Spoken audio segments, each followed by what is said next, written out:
Hi! Good morning, morning! Magpaka-aesthetic tayo habang iniisip natin ang mga realizations natin sa buhay. Tara!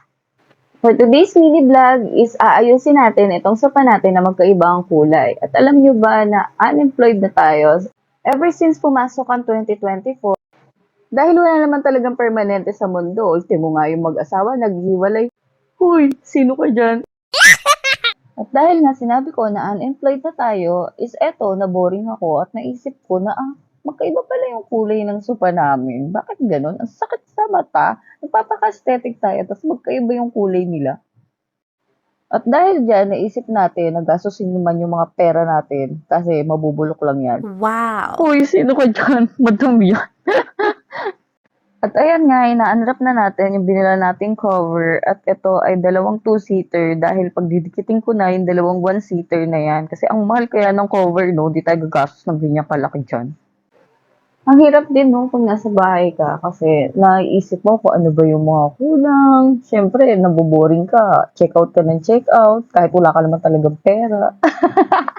Uy, in fairness maganda tong cover na to Medyo manipis lang siya pero maganda siya. At syempre, kaya natin binili yan, ilalagay na natin yan.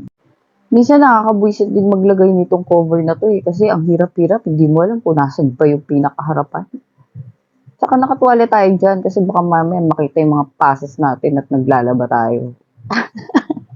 Ito lang yung mahirap pag nasa bahay ka, mukha kang lotion, hindi mo na maisip na mag-ayos kasi nasa bahay ka lang naman. Unlike nung employed ka na nakakapag-ayos ka nga, aalis ka araw-araw na maayos yung itsura mo. Kailangan presentable ka tignan, maganda ka, naka-makeup ka.